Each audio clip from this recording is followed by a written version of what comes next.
And thank you for staying with us. What's happening in the world of politics? Well, the primary election is approaching. Talking about this and much more. This from primary days actually last night, and our political analyst JC Polanco joins us here. Good to have you, man. Hey, thanks for having me. Let's talk about this. First of all, let's talk about locally. You know, you got primary day coming right around the corner. Yeah. A lot of candidates. What are you seeing?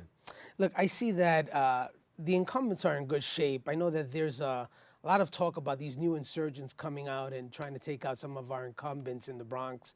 I know that Assemblywoman Arroyo is facing a primary down in the South Bronx that's getting a lot of attention throughout the borough. I don't know what's going to happen there, to be honest. You know, when you deal with primary elections, and unfortunately, as you know, I've been here for years complaining about the low turnout in the Bronx.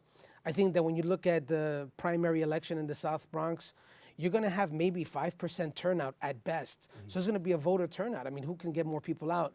Carmen Arroyo is a trailblazer for Puerto Rican women, and as you know, she was the first Puerto Rican woman elected to the state legislature. I think she has a base. I know you have a new upstart coming out hard, campaigning very hard against her, and I think she's from the style of Alexandria Ocasio-Cortez, and I think she may end up getting a lot of the new voters in the district. You have to remember, the Bronx has seen a lot of new people, and I've been in your show many times, and I've said the wonderful things about gentrification as new people come into our borough. I know that Borough President Diaz has made it phenomenal for new people to want to come and invest and live and raise their families here, and I always commend them for that. But one of the externalities of that movement is that you have new people to the borough that have no historical reference point, have new political ideologies, want to participate in the political process, and although they may not have a historical starting point with the community, they're not waiting for their turn. They want to participate, and they'll run now against people like Carmen Arroyo, who've been there for a very long time, against Joe Crowley, as we saw in July, a person who's been there for a very long time. You have a challenger come out of nowhere, take advantage of a low turnout, and new voters in the district that really don't have any historical connection with that incumbent. So you're going to see some very interesting things. So we know Election Day this year is on Thursday the 13th. Usually we find it on that Tuesday. People are more accustomed to Tuesday. What are we going to expect? I mean, because you talk about low voter turnout, 5%. So is it going to be even lower because we're down on Thursday? Absolutely. Look, voters in the Bronx and throughout the city and throughout the state are used to Tuesday voting. Our general elections are on Tuesday. So when you change the election day, it creates a problem because people aren't used to it. It's like when we change poll site locations. It throws people off. That change can create an environment where you have a lower turnout. Some people, when you change their poll site, say, forget it, I'm not showing up. Some people, when you change the day and they go to vote and they see nothing there on a Tuesday, chances are they may not even come on a Thursday. So we're going to see even less voter turnout. But the excitement for the Bronx is going to be as far as statewide elections are concerned. You have an exciting primary for Attorney General. You have an exciting primary for Governor. You're going to see a lot of people coming out to vote in these primaries. Perhaps that's going to be a catalyst for us to have some kind of turnout here in the borough. How much damage does Cynthia Nixon do against the governor given in their debate? She's awful. She's an awful candidate. Look, I'm sure she's a great activist. I'm sure she's a fantastic actress. She's a great mom. She has no business running to be the chief executive officer of a state government responsible for the lives of 19 million people. She does not have the experience for it. She's demonstrated a lack of knowledge when it comes to the intricacies of state government. We just heard from Senator Rivera. You heard him. He understands the intricacies. He can explain how bills happen. He can explain the committee process. He understands the personalities. She has no idea of that. You can't be governor of the state of New York without having that in your back pocket. You cannot walk into this kind of job. And I think, and I went on New York One last week, and I got some heat for it.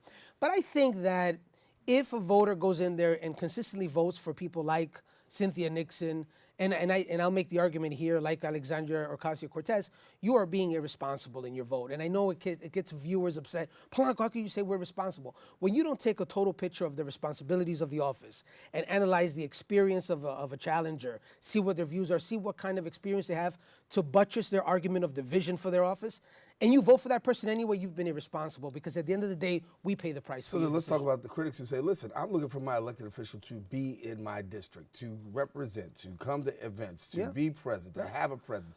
And when I don't see that, I need to make a change. I don't think that's true. Look, Jeff Klein is my senator, and I ran against Jeff Klein when I was a young man. And let me tell you, Jeff Klein is at every single, and remember, for the viewers that are watching, I am a moderate Republican. I have no dogs in these races, no horses in these races. This is objective analysis. He's at every Little League game, every single event in the district. I live in the district. I see him everywhere. But the Boy Scouts, my son, who is 11 years old, knows Senator Klein since he was 5. I mean, the guy looks forward to seeing him. He has a challenger from the left. So it's not a matter of you're never there, you're not in the district, that's not true. You just have ideological difference in the Democratic Party today, and people that are making challenges to try to take these people out. And the same thing with Congressman Crowley. My district where I live, he was our congressman. He was a speaker to be if the Democrats took the power in November. My district lost out on a potential Speaker of the House of Representatives, the 3rd highest ranking Democrat in the House of Representatives. That's a big deal. And 20 years of seniority, out the window. Not by a Republican that took him out, but by a fellow Democrat. This cannibalization that we're seeing by young upstarts may sound good on paper, but it's irresponsible for the people that live in that district. Now, my district is out. We lost out on that seniority. We lost out on all the billions of dollars that he's brought in.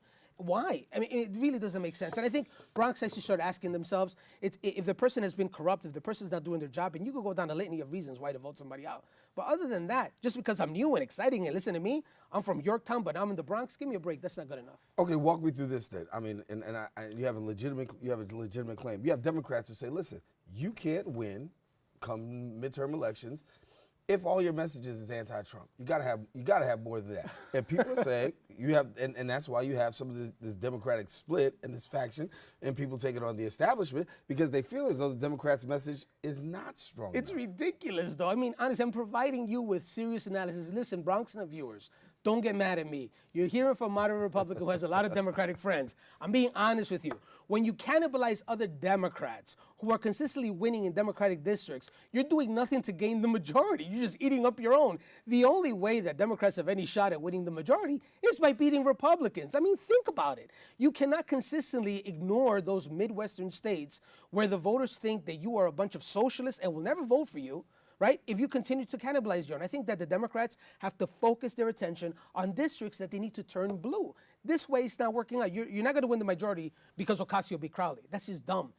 It's irresponsible to even think that. The only way that Democrats have a shot at winning the majority is by coming after other Republicans in swing districts. Do they have a shot at winning the majority? Of course, but not like this. They're spending all their attention running the most socialist Democrats for office. Let me tell you what that does for Republicans and independent voters like me. When we hear that the Democrats are offering socialism and 54% of Democrats now say socialism is the way, that turns off independent voters in districts where they can actually win. You have swing districts where Congress members that are on the Republican side of the aisle had Hillary win their congressional districts. I mean, those are the districts that you should be coming after. You don't run against a Republican like that with a socialist message. You do what the Democrats did in Pennsylvania with Connor Lamb. Connor Lamb ran in a Republican district with a moderate message and won and picked up a Republican seat. That's how you win the majority, not by cannibalizing fellow Democrats. I mean, that doesn't make any sense. When we look at Florida, we know the race for governor is a big, intense race. We hear a lot that's going on in terms of the president and the president's message really speaking out in favor of Ron DeSantis.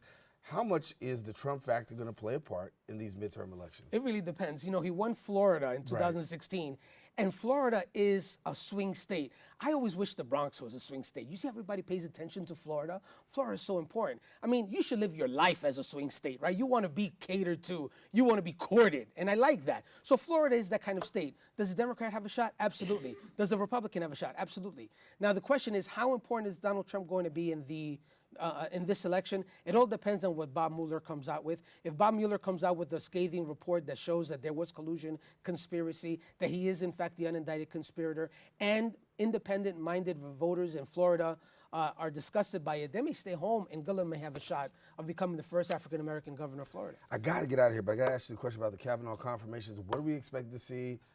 He's pretty much going to make it in. Yeah, he has the votes. I mean, the only way to get your Supreme Court justice on the court is by winning elections. And Senator Graham is right. If the Democrats want to stop something like this, they have to win the Senate or they have to win the White House. You can't lose the White House and the Senate and try to determine who sits in the Supreme Court. It's not going to happen. I wish we would have treated Garland differently. We didn't. The country had a choice, however, in November by voting the Republicans out of the Senate for what they did to Garland. They didn't do that. As a matter of fact, they sent them back to the majority in the following year. So we're looking at democracy in action. You're looking at democracy in action with the protests. You're looking at democracy in action with Kavanaugh being there and being a conservative judge. President Donald Trump said, I'm going to put conservatives on if you vote for me. We voted for him. I didn't, but the country did. And now he's putting up conservative judges. I mean, he's doing what he said he was going to do. All right, JC Polanco, that's why we bring in. Thank you so much. Thank you. All right, JC Polanco here with us. Listen, taking a quick break. We got more open coming up right after this.